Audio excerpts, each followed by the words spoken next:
오늘 이 시간은 지난 시간에 이어서 조자스님 법어와 함께 법화경에 관련된 이야기를 전해드리겠습니다.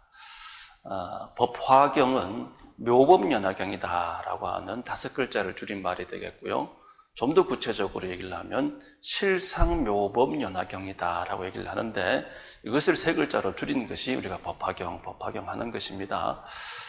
우리 조사스님 법어를 보면 실상은 무상이요, 묘법은 무생이며 연화는 무여입니다 라고 시작되고 있죠. 실상, 묘법, 연화라고 하는 우리 법화경의 경 제목이 바로 우리 조사스님 법어 첫머리에 등장하고 있다고 하는 것을 알 수가 있습니다. 그래서 우리 조사스님 법어는 법화경의 대의를 함축하고 있다라고 보시면 되겠는데요. 법화경은 팔만대장경 중에서 가장 시기적으로 마지막에 설법하시는 내용이고, 그리고 내용적으로도 부처님의 여러 가르침 중에서도 가장 수승한 가르침을 담고 있기 때문에 경중의 왕이다, 이렇게 얘기를 하고 있습니다. 부처님께서는 중생들의 근기, 그러니까 눈높이에 맞춰가지고 수많은 가르침을 팔만대장경으로 설법을 하고 계십니다. 대표적인 근기가 성문이다, 또는 연각이다, 보살이다, 이런 얘기를 합니다. 성문은 이게 들을 성자를 쓰는 겁니다. 그래서 듣는 것만 즐겨 하는 것이죠. 스님 법문 듣기만 좋아하고 유튜브를 찾아가지고 좋은 이야기를 듣기만 좋아하는 친구들, 듣기만 하고 실천을 잘 안 하죠.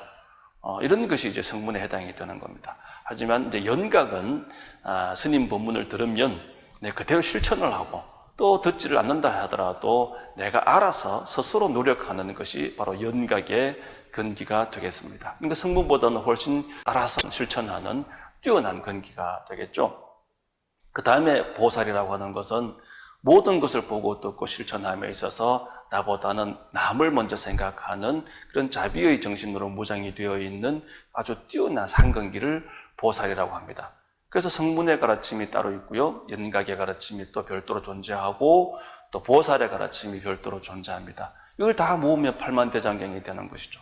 그래서 팔만대장경의 가르침은 내용이 조금씩 다르죠. 그 근기별로 부처님께서 설법을 하셨기 때문에 내용이 다를 수밖에 없습니다. 그러나 성문에 대한 가르침이든 연각에 대한 가르침이든 보살에 대한 가르침이든 간에 이 모든 가르침은 궁극적으로 깨달음, 즉 성불로 향하게 된다라고 하는 것이 회삼규일이라고 하는 부처님의 가르침이 되겠습니다. 이것이 이제 법화경의 대의가 되겠는데요. 여러분들이 절에서 오셔가지고 스님들 법문 듣고 선생님들 이야기 듣고 친구들과 함께 노는 이 모든 것이 가르침이에요. 부처님 품 안에서 여러분들이 공부하게 되는 부처님의 가르침입니다. 하지만 이 모든 가르침이 결국에는 내 몸을 건강해 하고 내 가정을 행복하는 것에 있어서 나아가서 성불이라고 하는 마지막 결론에 도달해야 된다라고 가르치고 있는 것이 법화경의 가르침이고, 또 하나의 법화경의 가르침이라고 하는 것은 제법 실상이다라고 해서, 우리가 이제 실상은 무상이다라고 조사스님 법어 첫머리에 여러분들 이제 공부를 하셨죠. 자, 실상은 진리를 얘기하는 겁니다. 실상이다 또는 묘법이다라고 하는 것은 진리를 실상이다 그러고, 또 묘법이다 이렇게 얘기하는 거예요. 근데 이 진리라고 하는 것은 우리가 참 이야기를 하기가 복잡하고 어렵긴 합니다만은, 소위 우리가 인연법이다 또는 연기법이다라고 얘기를 해요. 그래서 콩 심으면 콩이 나고 팥 심으면 팥이 나는 겁니다. 선인 선과요, 악인 악과라고 해서 나쁜 짓을 한 친구들한테는 나쁜 결과가 돌아오고요, 좋은 일을 한 친구들한테는 좋은 결과가 돌아가게 됩니다. 이게 인연법이에요. 이게 부처님의 법 또는 부처님의 진리가 뭐냐라고 얘기할 때 인연법이다라고 얘기를 하는데, 이 인연법을 다른 말로 뭐라 그런다 그랬죠? 실상이다, 묘법이다라고 얘기를 하는 것이고, 이 실상 묘법은 즉 진리라고 하는 것은 눈으로 보고 알 수 있는 바가 아니고 귀로 듣기만 해서 알 수 있는 바가 또 아닙니다. 그래서 이 흑음과가 똑같은 거예요. 그래서 이 실체가 없어 무상이란 말이죠. 이 무상한 진리를 어떻게 중생들에게 이해를 시키기 좋을까라고 하는 것이 바로 연꽃으로 드러나는 겁니다. 연꽃은 볼 수가 있잖아요, 그죠? 향기도 맡을 수가 있죠. 그래서 부처님의 가르침, 즉 이제 실상묘법이라고 하는 진리를 중생들에게 가장 보기 좋게 겉으로 드러난 모습이 바로 연꽃이다, 이렇게 얘기를 하면 이해를 하시면 되겠습니다. 연꽃의 가장 특징은, 중생들에게 가르치고 있는 가르침은 바로 처염상정이라고 하는 연꽃의 가르침이 있습니다.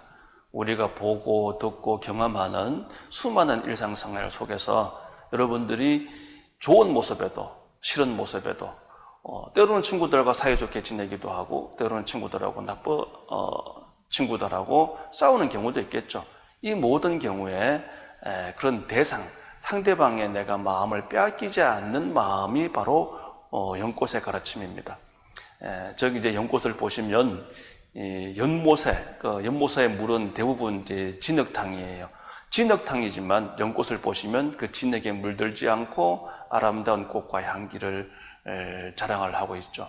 그렇듯이 여러분들이 어떤 환경에 처하더라도 그 환경에 물들지 말고 나다움, 불자다움을 유지하는 것이 바로 우리 연꽃의 가르침이고 법화경의 가르침이다라고 보시면 되겠습니다.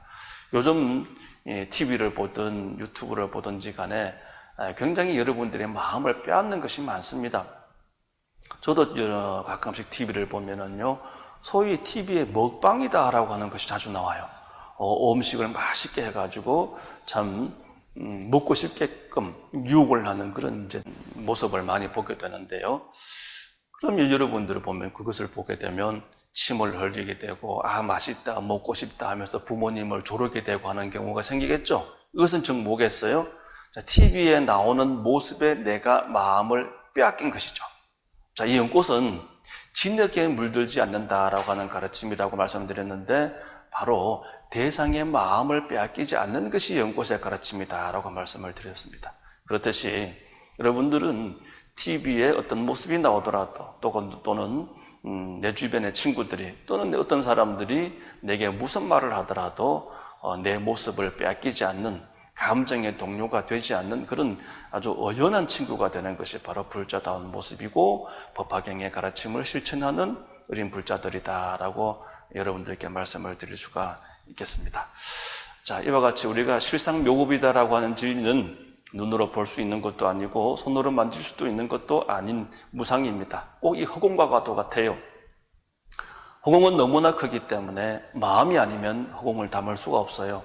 그래서 이 실상묘법의 진리라고 하는 것은 마음 공부를 통해서 여러분들이 깨달을 수가 있는 것입니다. 여러분들이 절집에 오셔가지고 스님들 이야기, 그리고 선생님들 이야기, 친구들하고 사이좋게 지내면서 바로 이 부처님 품에서 나도 모르게 마음을 닫게 되고 실상묘법의 진리를 바로 체득하게 되는 것입니다. 그래서 여러분들 자주 절에 오셔가지고 부처님 만나 뵙고 스님들 법문 들으시면서 좋은 시간 같이 나누시기를 바랍니다. 감사합니다.